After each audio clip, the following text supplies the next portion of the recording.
Welcome to episode 132, where cardboard dreams become real life adventures. In this episode, we're diving headfirst into GenCon, the best 4 days in gaming. But let's be real. With tens of thousands of attendees, jam-packed event halls, and non-stop meetups, it could be just as overwhelming as it is exhilarating. We're going to unpack everything you need to know to prep, from navigating social anxiety and respecting table etiquette to knowing when to roll initiative and just take a breather. From packing the best snacks to staying hydrated, and most importantly, knowing where the secret bathrooms are located. Whether it's your first time or your 50th, this is your ultimate survival guide to making Gen Con memorable without melting down. So let's hit the exhibit hall running with our backpacks strapped, our confidence equipped. It's quiet corners and confident choices, navigating Gen Con your way. Today, I've asked Drew Denning to join me. Drew, how are you this morning? Oh, I'm doing mighty fine, mighty fine. And let me just say that intro was absolutely beautiful. My gosh. All right, Thanks. PJ, how are you doing? That's the real question. You know what? Thank you. I'm great. I'm great now that you're here. I also want to apologize to you and thank you for your patience. We were supposed to do this back in May and I got sick. And so I finally got us rescheduled. I'm glad we did because Gen Con's like in 2 or 3 days. So it's a perfect time for us to talk about this. Absolutely. Yeah. Well, I'm just glad that you're feeling better. I'm glad that you were able to get over that and that you were able to meet with me. So I'm super excited for this. We have a good portion to talk about, and so we do. And so, but I'll go ahead and let you take the floor of it. So let me hear. This is.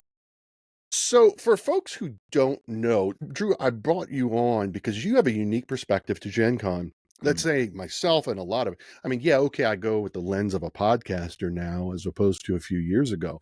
But most of my listeners, if they're either content creators or they're just gamers, right? So you go to Gen Con for work, for your employment. And that is a perspective that we don't necessarily get when we're hanging out at the game table or we're chatting, over coffee in the morning or, whatnot. And so that's why I asked you on, because I just think you bring a perspective that I think it's worth talking about. Of course, PJ. For myself, I would simply say that I would love nothing more than to go to Gen Con for myself and for my social media. And if I did a podcast for my podcast, but I don't. So, but I would love nothing more than to do that. But there is a work aspect where I'm being paid to go to Gen Con and to be there and be active. And the goal, of course, being sales, as I'm a sales rep for a manufacturer.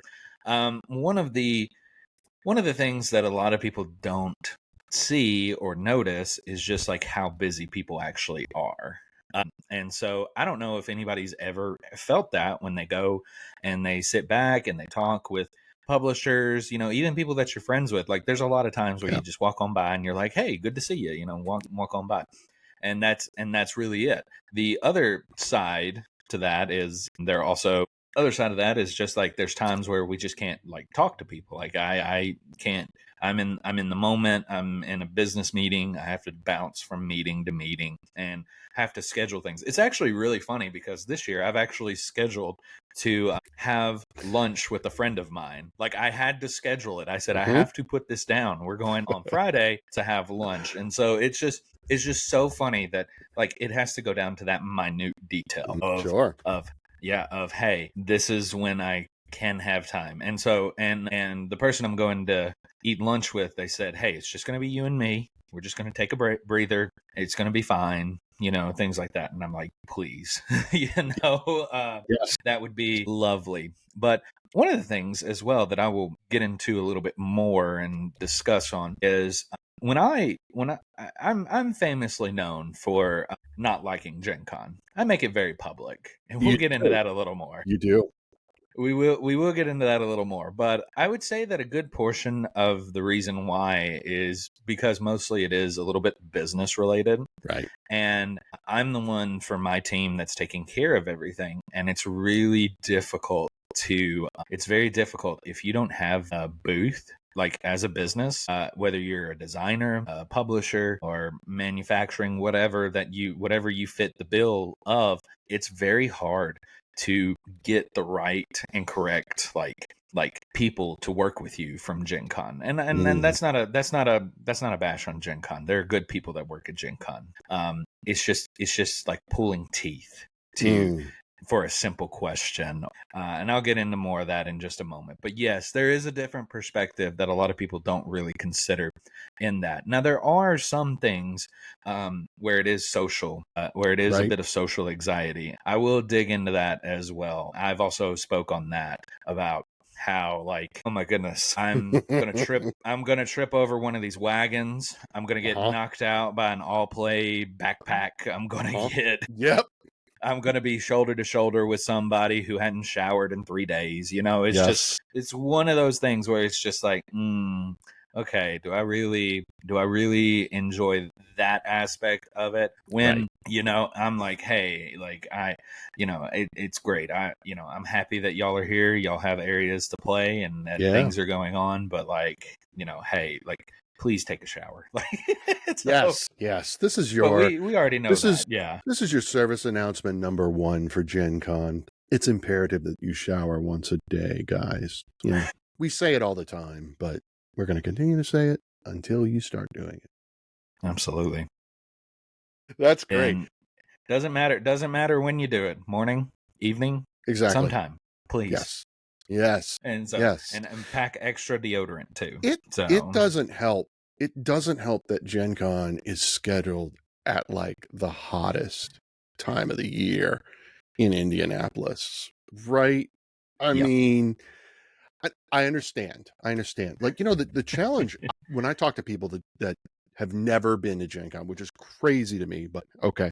So the problem is that even Gen Con is located at an inconvenient time because a lot of part of at least in the United States, school's starting. And so for folks who have kids, they can't go to Gen Con because their kids are starting school. And I'm like, well, which is surprising to me then. Why isn't Origins, which is right in the middle of June, why is it not the bigger convention? Or why isn't Gen Con in June? I get it.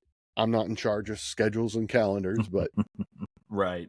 but if I No, were, I agree 100% with that because that's the one thing. And you were at Origins, PJ, I and was. I hear this quite often from people that I'm either having meetings with or people who are publishing friends and things of that nature.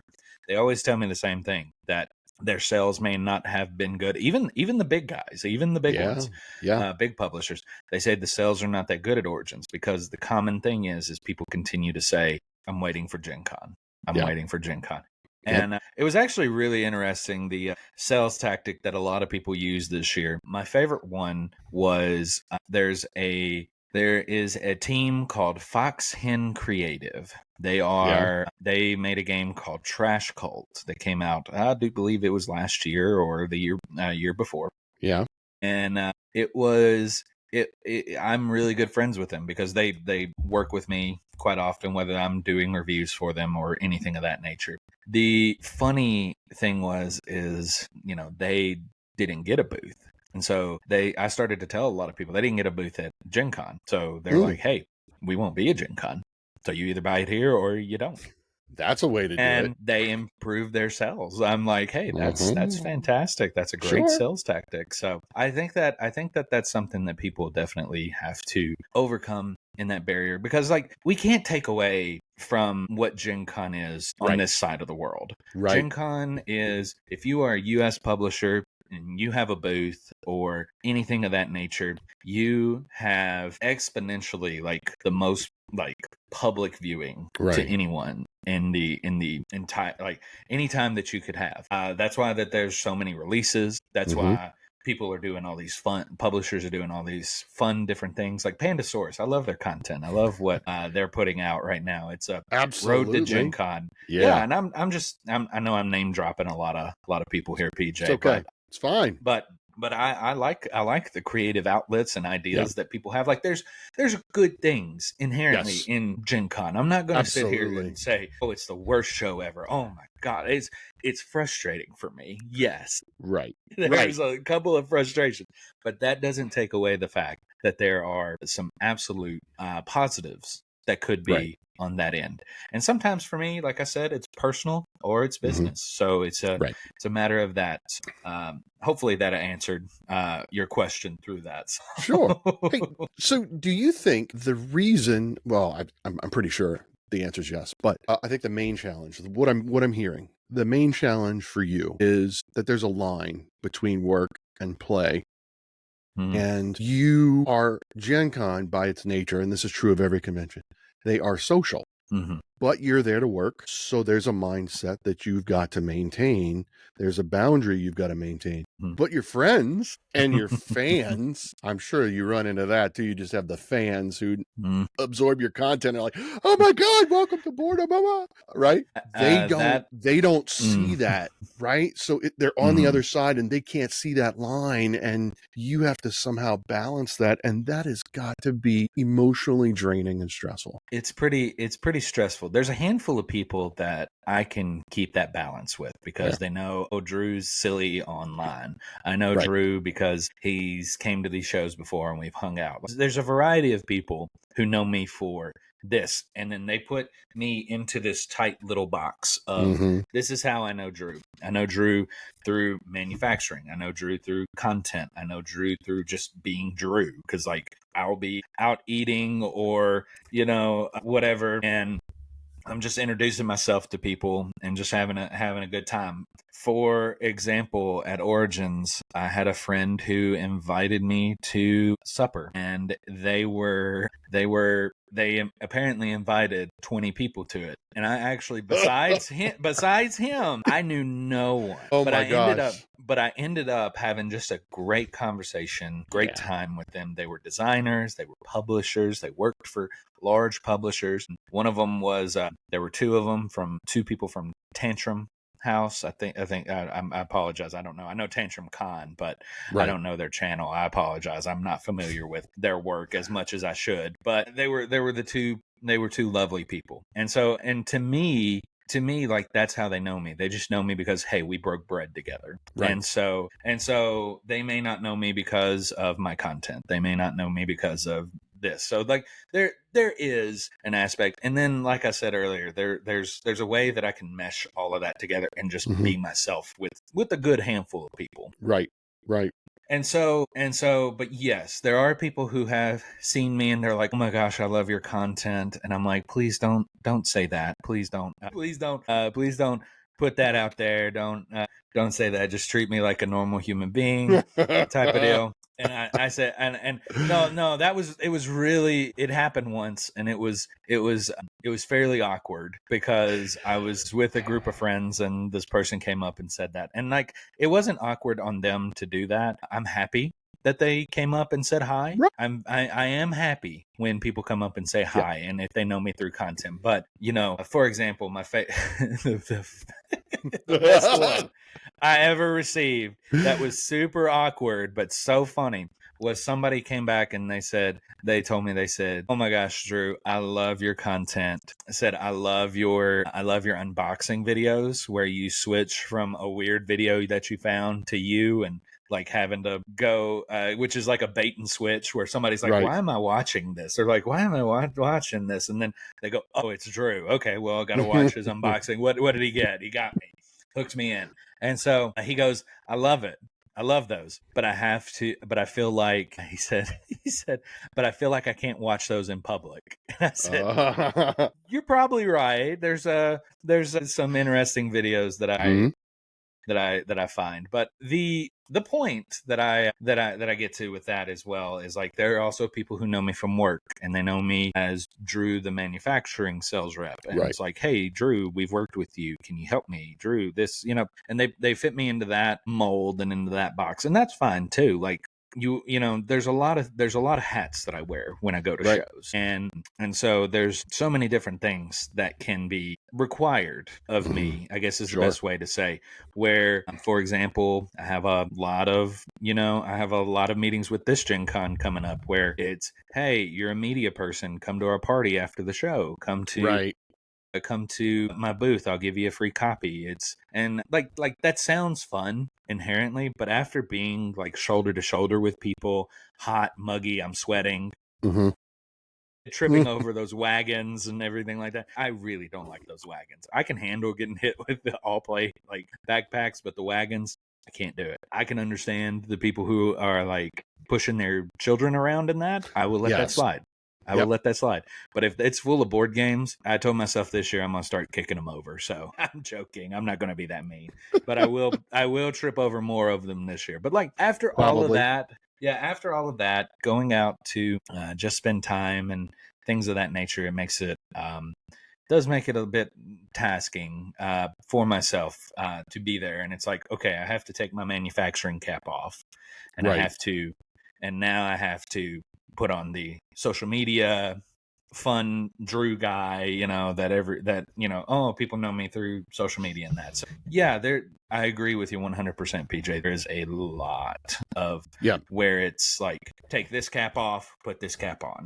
And every now and then I can be all three, where I can be myself, I can be welcome to boredom, and I can be Drew, the manufacturing sales rep. That must be nice moments. That it is pure bliss. Yeah. It's a very warm and welcoming time to that. Right. And so, like I said, there are a few people that I can be either of any of those or just myself. And so, but yeah, there is a thing of it. And we were talking before we started recording here, PJ, like there are just times where I feel that social anxiety to where I just simply go, like at Origins with you, I told you, I said, I saw you from afar, but I'm in this meeting. I'm trying to reel in this potential person to work with me. And I said, I really want to wave and say hi to you, but I just can't. And I do feel bad. Like I genuinely feel bad when I can't say hello to people or see people. Sure. Just because, hey, there's a part of it where I do have to work, and I would love nothing more than to stop, say hello. And that grows that social anxiety inside of me to where it's like, now I have to go and find you. Right. And I feel that pressure to go and find you and say hello. And then not just you, I'm just putting that in general, like terms of you, like right. Anybody that I will see. There's a couple of people, and that's the thing is like at these shows, I don't ever check my phone hardly when I'm in the exhibit hall. Good for you. Good. I try so hard not to check my phone, but at the same time, I know I have to in the back of my mind, because I'm like, this person probably texts me. Well, I have 14 text messages. I probably should get back to these, and so that's before we get too far away from your comment, because I want really quickly about the wagons and strollers, right? Okay, so I would encourage all of our listeners, go back to episode 128, where I talked with Susie from Games with Beanie about bringing your family and your children under 12 to game conventions. We talk extensively about strollers and wagons. She talked about there's not as many restrictions on those types of accoutrement at UKGE as there are at GenCon and others. But check that out. That's episode 128, Parenting and Play, and listen to Susie talk about that from the perspective of a mother bringing her kids to game conventions. I just wanted to plug that real quick because you talked about it. I'm super excited. I can't wait to take my son to conventions. I can't wait. It's going to be exciting. Yeah, and he's getting big. He is. He turns 2 next month. Wow. And he is in the 9th percentile of height and weight, and we are just so happy that he's doing very well health-wise. Well, make sure you listen to episode 128, because you might get something out of that to help you when you do bring him to the convention. That Susie's pretty terrific. So I have a follow-up question about the multiple hats and the balancing the work and play while you're at GenCon. Do you have, I'm trying to figure out how to phrase this question. I know what I want to ask. Is there a neurolinguistical cue that you have that we can learn and see, right? Like, so basically, if I'm walking by and I see you, but you have work hat on, how would I know that so that because again, and we talked about this in the episode before this with Cassidy when she's talking about dealing with Tourette syndrome and going to GenCon. I can't control anyone but me. So if I'm walking by and I see you, How would I, by looking at you, know which hat you're wearing so that I can be respectful of your time? Well, I would definitely say that it is a good balance. I would say that walking up and saying hello is not an issue whatsoever. I would say, and I'll be polite and I'll say, Mm-hmm. "Hey, I'm so sorry, I'm in a meeting right now. I would love to talk to you, please, and please let's catch up later. I'll message you," type of deal. And that's my kind of cue that I share to people. Like, I still want you to come up, say hi, Absolutely. but I always I actually had this happen at Origins with somebody, and they walked up to me, and I was in the middle of a meeting, and they came up and they were showing me something, and I was like, "Oh, that's great, but hey, I'm so sorry, I'm in a meeting." And then they messaged me later, and they said, "Hey, I'm so sorry that I interrupted your meeting." And it's like, no, no, no, don't feel bad. Don't feel Right. bad. Just know that, hey, there is a thing of maybe I'm here for work, or maybe that I'm here for. And so it's hard for me to tell you, "Oh yeah, this is when I'm working, like when I'm in work mode," type of Right. deal.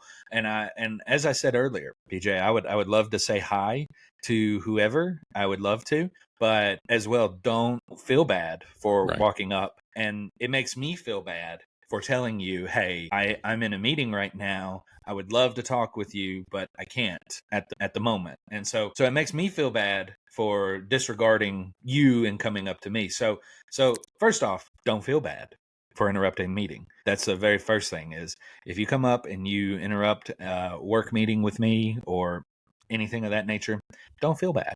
Don't feel bad. I don't think anything of it. I don't think I have no qualm or issue that you did. Sure. I'm actually grateful you came up and said, "I want you to," Right. but don't feel bad for coming up to say hi.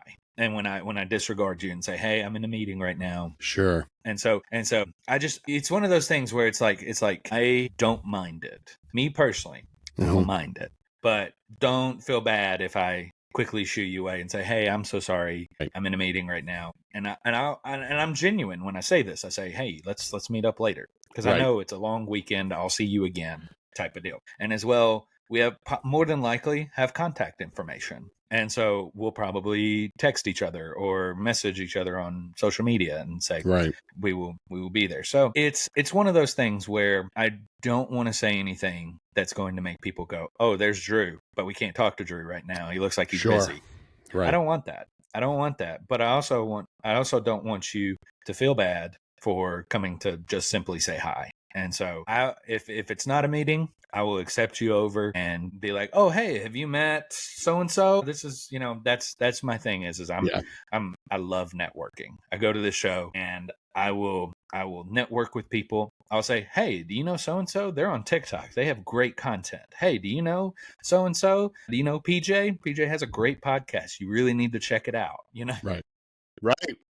And it's stuff like that where I introduce other people to other people, and I love Yeah. that. I love that. Right. Like, there's something inside of me that just makes me go, "Ooh, that's really good." Right. And so and There's that so great line from Ted Lasso where he introduced two people. He goes, "Hey, you both just met cool people." And I'm like, that's yeah. it. I'm actually Oh going to my borrow that God. for the show.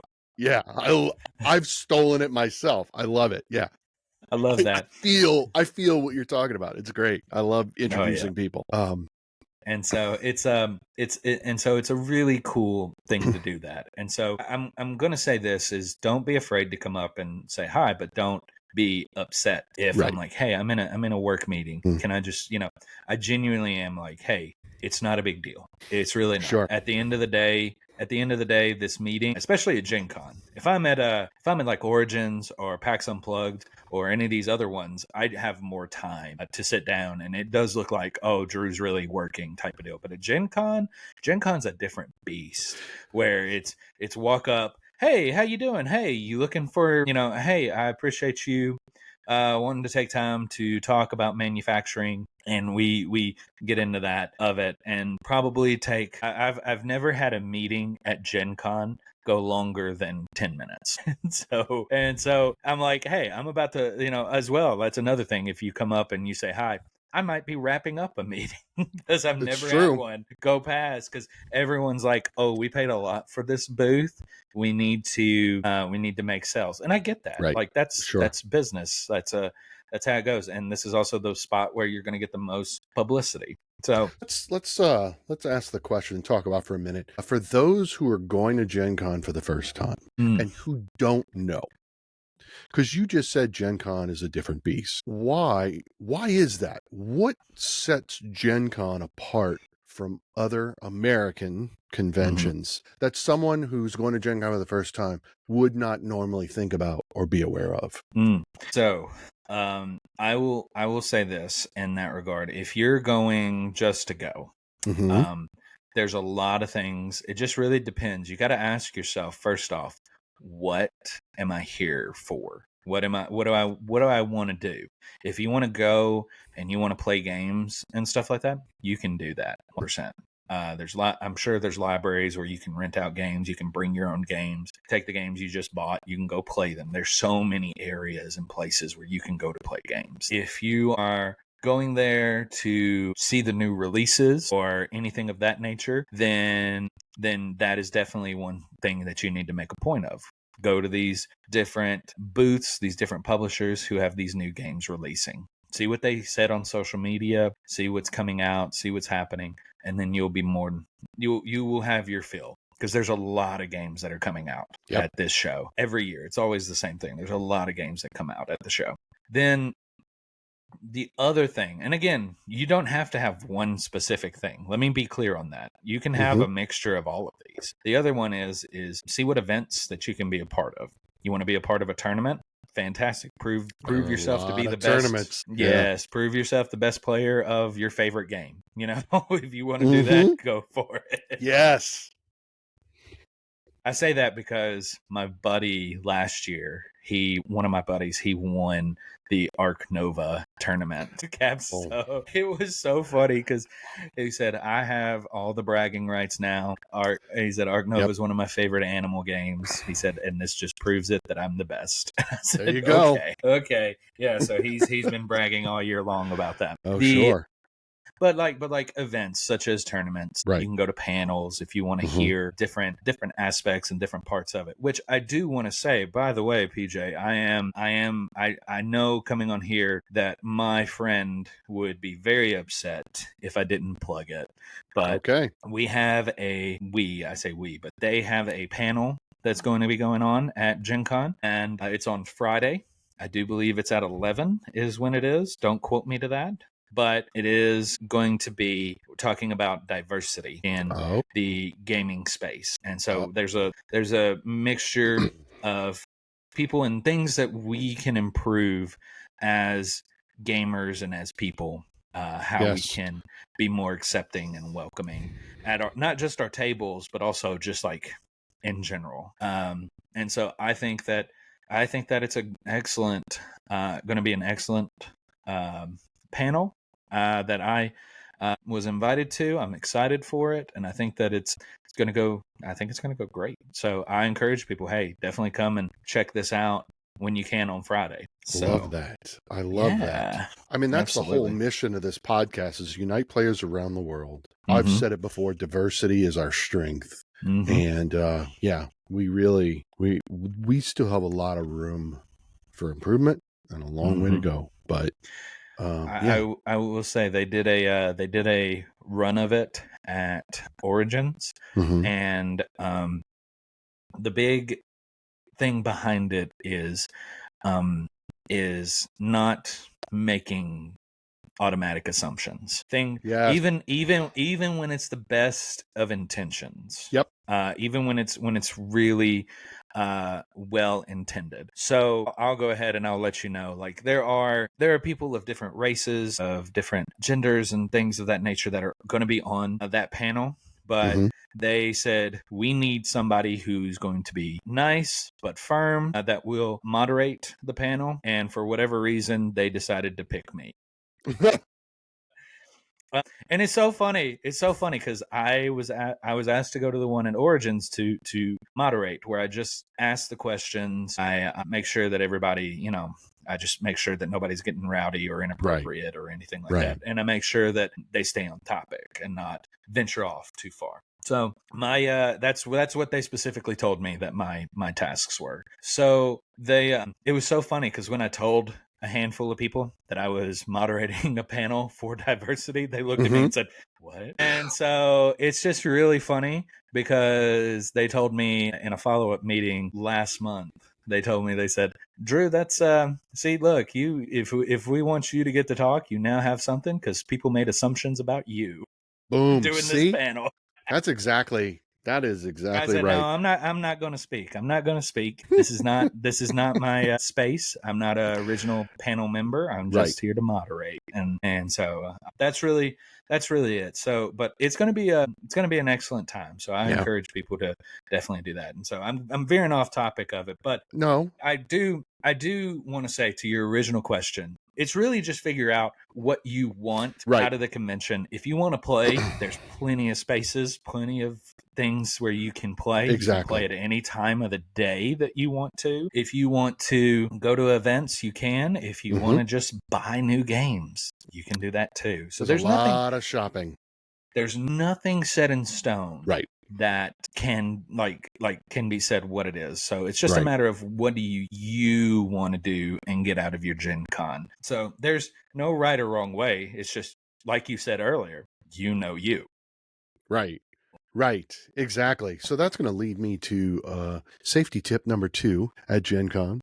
Please make sure to hydrate and drink plenty of water. You're going to be walking between open gaming and shopping and going to panels. You're probably going to go to the diversity panel that Drew is going to be moderating.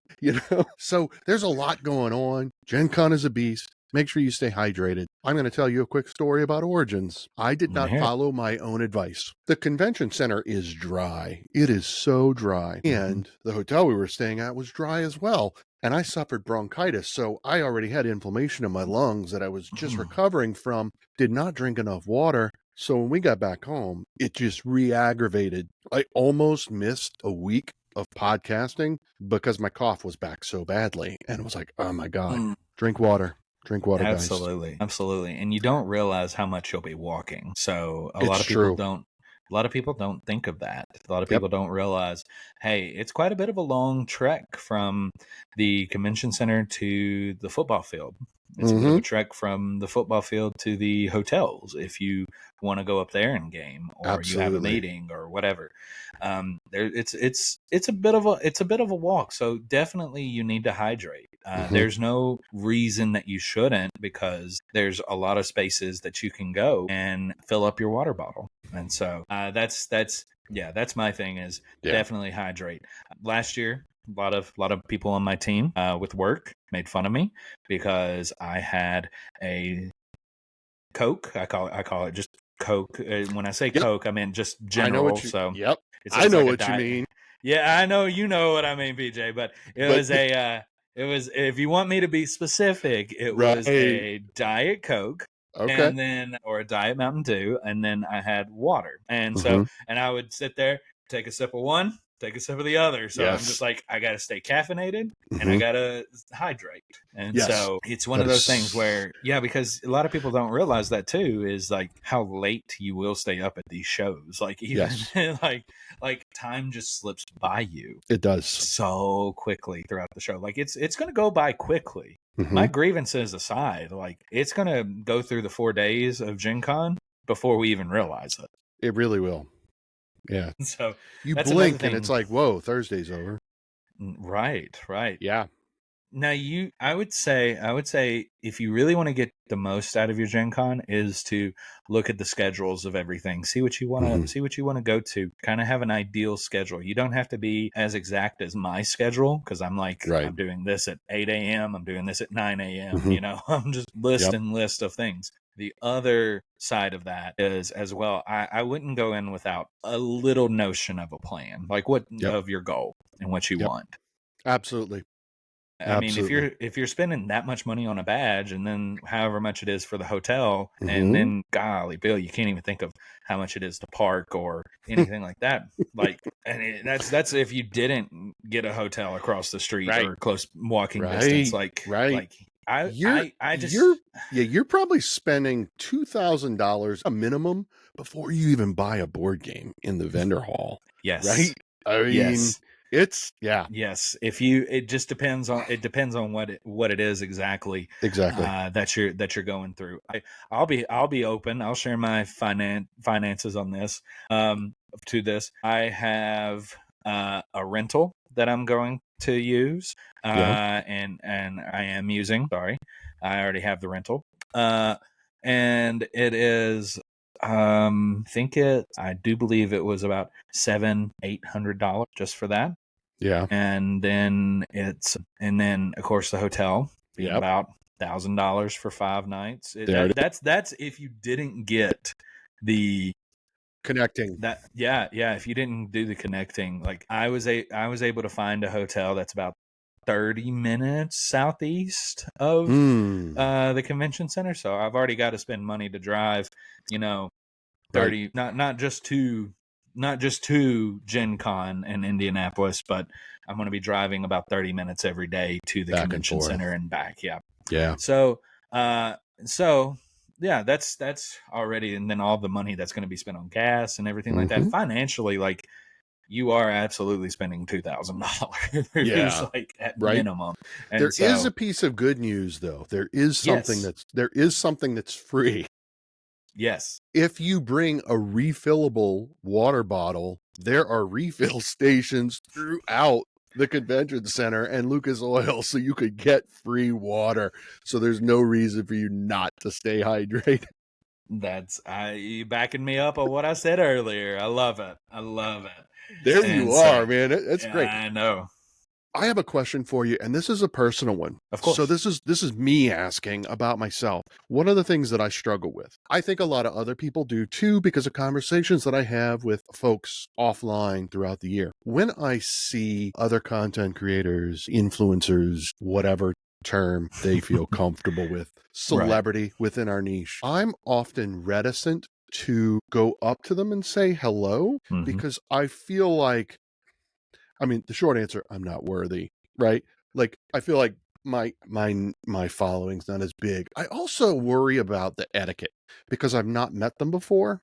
And I don't want to assume just because we've shared a few direct messages on Instagram that they're like, oh yeah, that's PJ from Meeple and Meeple, right? So I never know how, which is weird for a gregarious, Cajun from Louisiana who I get along with everyone, would be reticent or nervous to walk up to essentially a stranger, although not a stranger. But I'm like, how do I approach them and not assume, because it always goes about assumptions, right? Not assume that, well, then they're going to know who I am and I'm just going to go, what I mean? What do you say to that? Yeah. That's an excellent question. I think that for me, if I see someone who is definitely larger than myself, I for me, I just treat them as another individual. So I have a good story to this. Okay. I feel like back at PAX Unplugged for 2024, I got to meet someone who I would say is pretty big on social media for our niche, and that is Carly with Board Game Buzz. Okay. Yep. I think everyone probably knows who she is by now. Yeah, the huge following. Great content too, and overall wonderful person. Well, I knew exactly who she was, but I just, because she was there with her family and I didn't want to bother her or anything of that nature, but I did introduce myself. And it's very funny because I was around a circle of friends. I'm not sure if you know the designer, Ammon Anderson, made Gnome Hollow. I know the name, but I don't know him personally. I know him personally, and he's a really good friend of mine. And I was playtesting Twinkle Twinkle that he has with All Play. Fantastic game, by the way. But I'm sitting there with just a handful of bigger content creators than myself, and I showed up late to it.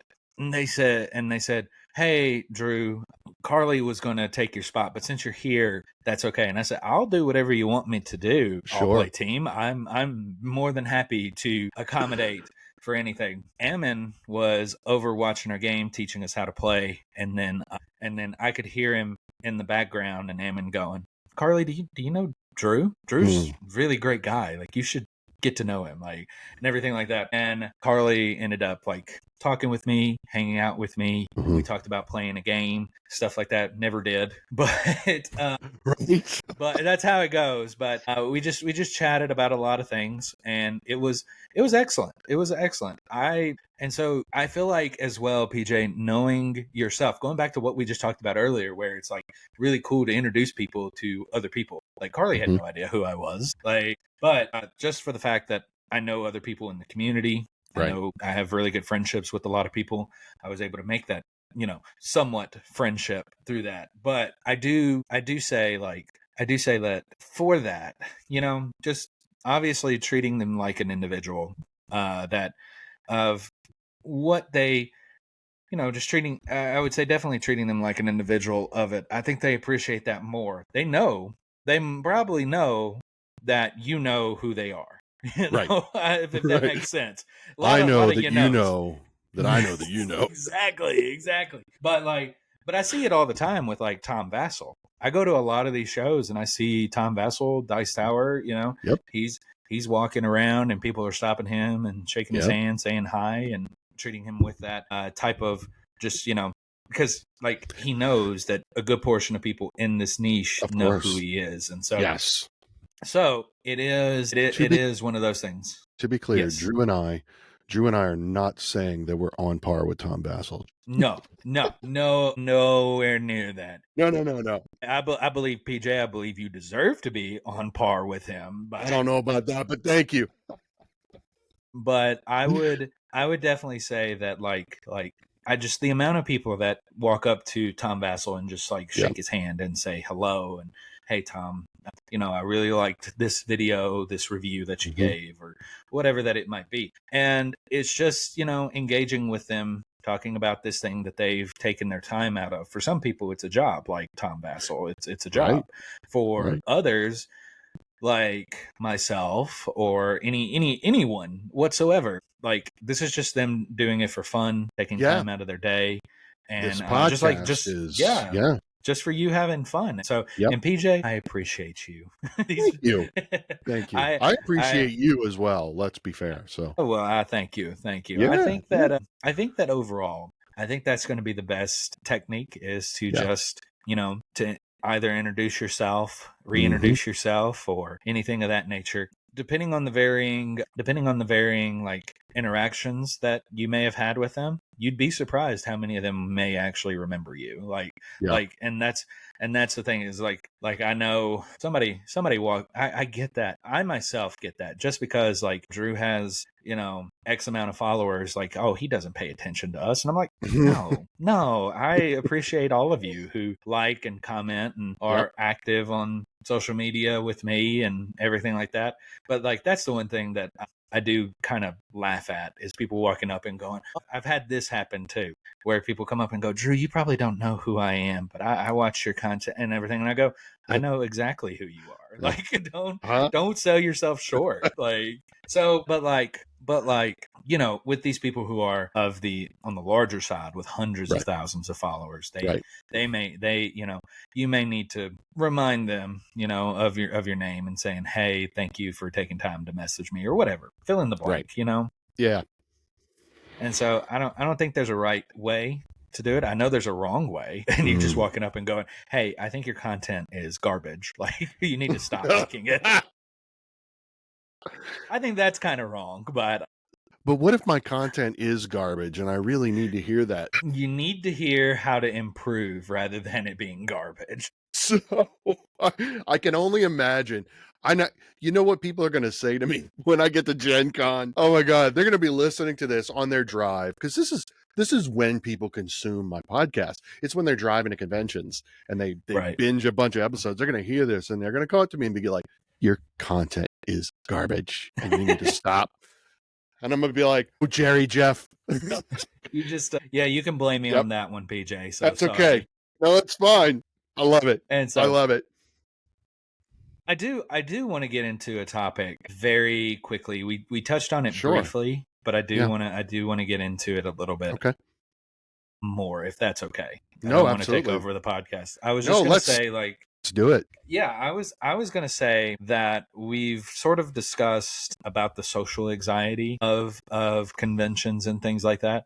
And I do want to warn people that with Gen Con, that it is, like I said, a different beast. Whereas it will be crowded, there will be a lot of people, you will be shoulder to shoulder with people. And I think that understanding that, like, I wish I was exaggerating. I wish I was, but Yep.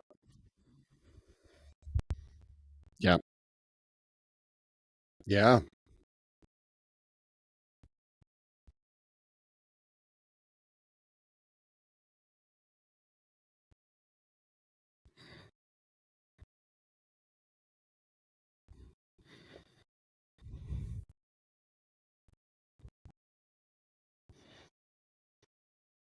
Oh. She had never seen me work and everything like that. She came on Saturday, the busiest day of them all. The busiest day. Busiest day of UK Games Expo. She's pregnant at the time, too. Oh, no. And she said, she walked around and she goes, I can smell everyone. It just was so bad. And so that was my mistake. So she, because of that, she actually swore off, said she's not going to go to any more convention. Okay. Because of that. But understanding that, like, there are like, it is packed. It's not like a small local one that's at whatever place that they can rent out, whether that's a small convention center or a hotel or anything, and nothing wrong with those. But I would say that definitely, if you're spending this amount of money, definitely try to get the most out of what you can. But don't feel that social anxiety of, hey, there's spots where you can go, you can sit down, take a break. There's spots where you can get away from the people. Go to lunch. Go to grab a bite to eat somewhere. Yes. Like, there are a lot of things to do. It is, for me, it is that social anxiety of combination of business. And PJ, I know you more than likely were raised very similar. At least I'm assuming, from you being from the South like I am. But it's very improper and impolite to be late. So you have to apologize for being late and things like that. For me, it's that social anxiety of, oh, they're going to think I'm horrible because I'm late to this meeting. And it's the fact that there's so much congestion and I can't get by this right here. But there's also, like, really cool things. Like, okay, there was once at Gen Con last year where there was a lot of congestion, and it was just because there was a crowd of people watching something that was really cool. And I can't blame them. It's really cool. Like, somebody was dressed in a medieval cosplay type of thing, and they were playing the fiddle or violin, I guess. But you and I call it fiddle. But no, I know. Yep, you're right. And they're sitting there and they're playing it, and it's beautiful. It's very high upbeat type of thing. But I'm sitting there and I'm like, I can't enjoy this right now. I'm about to be late to this meeting on the other side of the convention. Oh my gosh. And so I know that's petty. Please don't take it as anything I'm complaining here, but, like, there's just times where, like, with that, combined with the fact of talking and chatting with people, and then, like, hey, I'm sorry, I don't mean to cut the conversation short. I love chatting with you. I have to go, type of thing. And so that's a thing that a lot of people don't get, because they're like, oh, we're going to go to lunch, or, oh, we're going to go sit down and play this game we just bought, things like that. When you are there to kind of work, I know that designers kind of feel that, especially if they're independent designers. There's a lot of people who are like, hey, come meet me at this spot. We're going to play this game that's coming out, play test it for me, new game type of thing. And there's great things in that. So I think that understanding that, there is a little business social anxiety. There's a little bit social anxiety because, like, you are also trying to make sure that you spend a good amount of quality time with that person. Yes. And so, because PJ, I see you, let's see, Origins, Gen Con, and PAX Unplugged. I want to spend time with you. You have not seen me at PAX Unplugged. Oh, have you not been? I have not PAX been. Unplugged? I have not been. Okay. I see you at Origins and Gen Con every year. Right, and that's it. That's And it. that's it. And I do. Don't get me wrong, PJ. I want to spend time with you. Like I want to grab I lunch with you, hear you. or go to anything like that. But when I'm But like, you got hey, things to do. I do. If I paid out of my own pocket to be here, we would sit and talk and chat Right. forever. Yes. But a company paid for me to be Oh, here, so I gotta I hear go that. to that. I hear And that. so and there's also like the thing with people like who go to work at the booths, like people who are Mm-hmm. giving out demos and stuff like that. Right. But it's only for like half a day, Right. where most of them, either the people who are like actually working or own the company, publishing company, and have Mm-hmm. the booth, or people who are trying to get their game out there, maybe a designer or Right. a small publisher, or they're like me with a manufacturer, and they're just like everywhere and darting all over the place.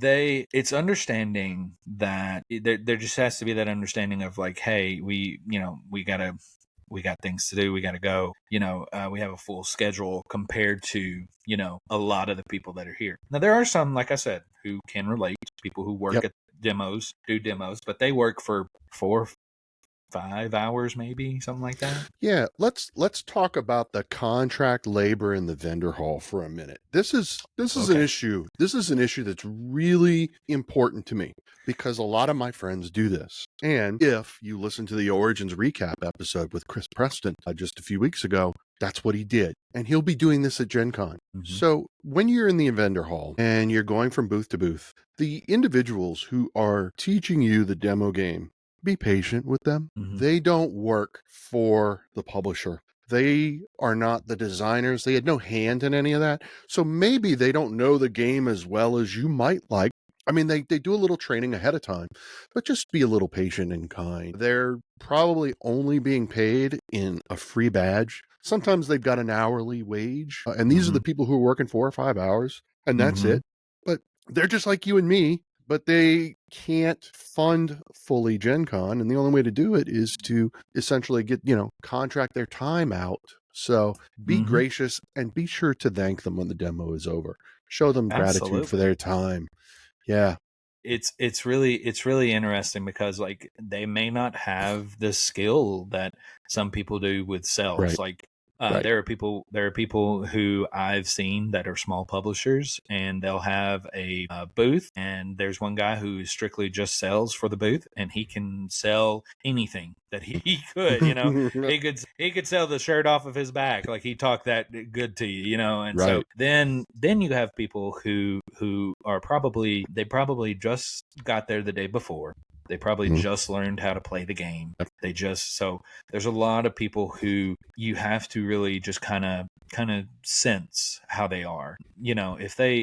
As well, showing that graciousness of, hey, you may not know the game. You might be just contracted out. I agree with you 100%. It's just they're just there to help out, to have gotten that badge, and they're more than happy to help out. Otherwise they wouldn't do it.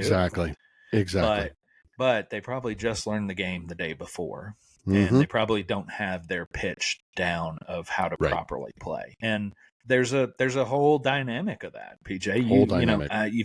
If you don't, there's just some part of that where it's definitely figuring that out of how you can definitely be able to proceed with that and be able to move forward and be able to help in the regards, because they are in a sense a salesperson for the company during that weekend through teaching how to play. The thing is they're not skilled in that. They are just there because they got a free hotel or badge or whatever that it might be. So definitely being open with that. So I agree with you 100%. There's also, you hit on it there for a moment when we were talking about all the different things to do at Gen Con, is also, for those of you who've never been to Gen Con, there's cosplay, and there's a whole etiquette behind that as well. And I think Gen Con's got on their website, it talks about that etiquette, especially dealing with cosplayers, asking for permission to take a photo of them or with them. Be kind to them. They will be standing off to the side in the concourse within a taped off area. And then there's a parade on Saturday. I think there's like a cosplay. So. I think there's like a parade of all the cosplayers leading up to the the contest, right? Mm-hmm. There's so much going on. It's hard to know all of it, right? Yeah, It's 100%. it's crazy, but that's what I'm here for. Of course. Is And to learn it all. Yeah, exactly. That's what we're here. We're here to give them everything they Yep. know on this podcast. But That's I it. think I agree 100%. You definitely have to have that boundary of respect to ask someone if you can take a photo of them or take a photo with them. And I think that's really cool. They have a lot of I'm just a nerd. There's a lot of anime cosplaying. I love it. I had just started. I remember last year I had started really watching one of my favorite shows, One Piece, and there was a couple of people dressed as the characters of it, and I just happened to run into the guy who's like my favorite character, and I was like, I love your cosplay, thank you so much, like that is so Right? cool. Yep. And so, and it's because like, and they appreciate that whenever you Mhm. stop by and you just simply say that, because that's what I love about following cosplayers on social media is you don't see the work that goes behind Right. everything. Yeah, there's a lot of things in that regard, but 100% definitely ask them if you can take a picture of them or with them. Yep. And it's funny. I'm the worst. I'm the worst at photographs. And by worst, I don't mean I don't follow my advice. I forget to take pictures. I'm so happy to see you. Like Drew, Yes. you and I have never taken a picture together. Like we see each other, we give each Never other a hug, we chat and move on. Origins. I didn't take a picture with anybody. I am the worst because I'm so in the moment. Cassidy and I talked about this last week's episode. I'm in the moment and present with you that I don't even think about, I got to take that picture and let's get a selfie. And then I kick myself for it afterwards because I'm like, oh man. No, I get that 100%. Like that's the funny thing is I don't have hardly any pictures with anybody that Yep. I've gone to these conventions with. There's a couple of them, and most of them being either coworkers or anything like that. And this at Origins, I took a picture with a buddy of mine, and it was just because we were just being funny. And he said, "Hey, let's text our friend who isn't here and just send pictures, like our mutual friend." And it was just funny because he came in for a short period of time and he needed a place to stay, and I was like, yeah, I have an extra bed, at my Airbnb, come on. And so he came, he stayed and everything, but we were chilling on the couch and we said, hey, let's send this picture before we go to dinner and everything. And so we're just chilling on the couch and we just sent pictures and to him, and it was just funny. It was a good time, but it's like, hey, you're missing out because you're not here, type of thing. No, I get that. I get that completely. I don't mind trying to elicit a sense of FOMO from like a close personal friend. I hope my content, when it comes out, when I'm at a convention, I'm not trying to make my listeners and subscribers feel FOMO. What I'm trying to do, in my mind, I'm thinking of myself as an ambassador. I want you to feel like you're a part of it. So I'm going to walk the vendor floor with you, or I hope I'm sharing that and not making you feel like you're missing out. We'll see how successful I am at it, though. Well, I think overall it's definitely, we don't need to make sure that they feel FOMO. And that's another thing as well. Like I don't really know the best way to say this to you, PJ, but when it comes to going to places like GenCon or any of these conventions and stuff like that, I never really feel any FOMO. Okay. And maybe that's because I'm in the mindset of I'm here to work. If I get a chance to talk about my content or even just play a game, I'm happy of it. But it's just the fact of, hey, I don't necessarily like really feel that in the sense of FOMO. I would say, it's more of that, like, hey, I didn't see at Origins. I wish I would have. I guess that's my FOMO, is missing out on seeing friends or spending time, things of that nature. I never, when it comes to like these events and things like that, I'm like, I'll be okay. I mean, don't, hey, we can buy this game later, Yep. Because absolutely. assuming that these companies are wanting to have a good profitable business, they'll print more and have more and have some sort of website you can purchase it off of or something of that nature. So exactly, for me, that's the biggest thing, is like, if it's really cool, I can get this later. It's a different mindset, and I feel weird saying that, and I wish I wouldn't instill that into anybody whatsoever. But yeah, I can understand when someone would get FOMO at a convention. Sure, absolutely. So I wish I could relate. I just can't, PJ. No, I get it. I totally get it. The only convention, honestly, the only convention that I feel that missing out is the UKGE. And it's the only one. So when people go to Tantrum Con or they go to Board Game Geek, or Dice Tower West or PAX Unplugged, I'm like, great. I'm so glad everyone's having a good time. Genuinely, that is what I feel. It's UKGE that's unique to me because it's because of the people, right? And it's people that a lot of them I finally got to meet in person last year in England. And so that's really great. And I'm like, I want to be there with y'all, and sometimes I'm like, yeah, I weep. Maybe next year. Oh, fingers crossed. Maybe next year. UKGE. Okay. I need you to understand this. Uh-oh. So I just officiated a wedding for a buddy of mine back in May, and he asked me. He's like, we were talking about travel and things like that. Mm-hmm. He knows like how I travel, and I travel very cheap. He said, "Drew, you will show up in a dog crate if you could." But and I said, "Yeah, you're right, I would." But no, I do find ways to travel very cheap, and so I'm doing the same thing with Essen here in a couple months.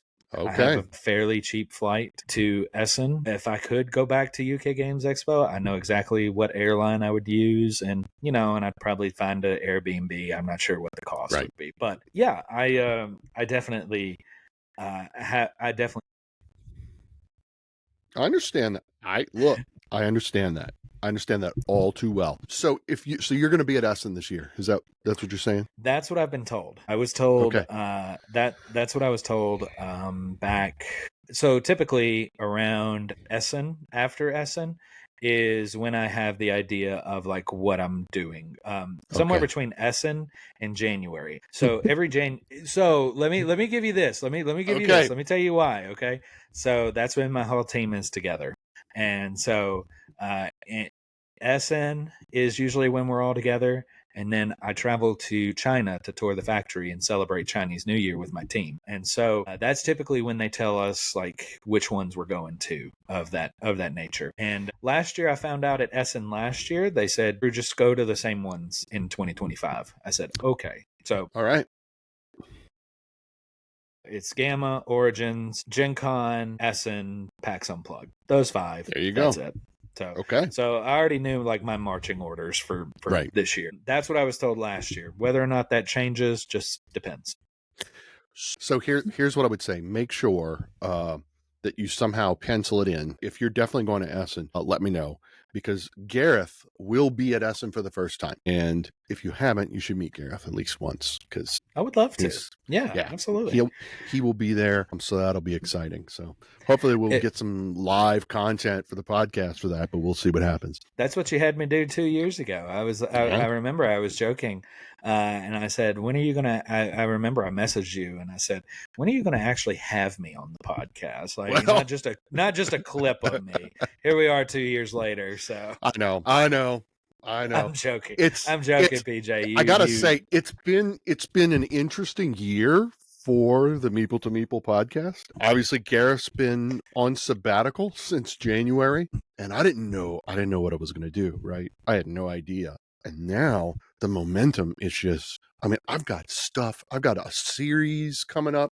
I've got some great interviews it's somewhat overwhelming. It's both exhilarating and overwhelming at the same time. There's just so many things going on, and I'm like, man, what a beautiful connection of the two, where they just intersect with one another, where it's like it's overwhelming, but you're excited, and there's a lot of things, and that's what I love to hear. I love to hear when people are excited about the content that they're creating and that they're working on. So that's awesome. That is awesome. So my final question to you is one piece of advice, vital piece of advice for a first-time goer of GenCon. What would you tell them? This is a good one. Yeah, made a little stump there, because I really want to. My gut is saying have fun. But But the topic of the podcast, I did want to correlate to that. Okay. And so if you don't mind, it'll be two of them, two pieces of advice. I'm perfectly good with you giving everyone 2 pieces of advice. So here's my 2 cents. Have fun, and it will be okay. Simple as that. It will be okay. I say that because you may feel like you're having FOMO to something. Sure. You may feel overwhelmed by the amount of people that are around you and the awful smells that you'll be smelling and the tripping over carts that you'll be having and things of that nature. But it is fun. It is fun. No matter how much I have my grievances with GenCon, whether that's business side, social anxiety side, the busyness of it all, I still do enjoy it. There is a part of me that does enjoy GenCon. Now, I gripe about it all year long that I don't like it. But at the end of the day, it is a show. It is where you're going to have fun. And I do hope that everyone who does go looks back and says, that was fun. Yeah. So I love it. I hope that. I love it. Yeah. I tried to. PJ, I'm a simple man. I'm a very you simple are man. a simple man. So yeah. So I'm gonna, you know what? I got 2 pieces of advice as well. We've distributed a lot of advice to you, but if it's your first time going, so number 1, don't try to overextend or overschedule yourself. Right? Just, you know, this is connected to having fun, but don't try to overschedule your day and drive yourself insane. And make sure, you know, there's a lot of people that put this together so that you can have fun. Be mindful of our brothers and sisters out there like Drew and others who are demoing games, who are manning booths, who are at the concession stands trying to get you that burger in a reasonable time, who ran out of the souvenir cups just as you walked up so that you could get your $2 refills for the rest of the weekend. Just, I say this at the every time and close every episode. Just remember, be kind to everyone and play more games. That's it. Guys, thanks for listening. Drew, thanks for joining me and having this conversation. I really appreciate it. Yeah, PJ, thank you so much for allowing me to be here. I do want to say I genuinely enjoyed this, and I hope that we can do it again someday. Absolutely. Tell everyone where they can find you on all the socials and continue to follow your content. Absolutely. So my name through social media is Welcome to Boredom, and that is welcome and then the number 2 and then boredom as in board games. So yeah, you find me through there. I post how to play videos over on YouTube as well. I do interviews at these shows, which is one thing that you can also see, especially with GenCon coming up. I'll have a few of those out. And then as well, I just post silly board game related content. Sometimes I do unboxing. Sometimes whatever feels right to be. As well, I have memes and just have fun on my social media. So I don't take it as seriously as some people do. And I just enjoy having fun. So feel free to give me a follow on Instagram, TikTok, YouTube, wherever it is that you feel comfortable on, whatever platform you use the most. There you go. There you go. Thanks, guys. Don't forget to hit that like and subscribe button. We have 80 subscribers. We're 20 more to go. Need 100 by October. 1-year anniversary of our YouTube channel. We just celebrated our 3-year anniversary of the podcast. So that's congratulations. Been crazy. Yeah, thank you. So yeah, things are going. So we need those subscribers. Make sure to like and subscribe. And once again, be kind to one another and play more games.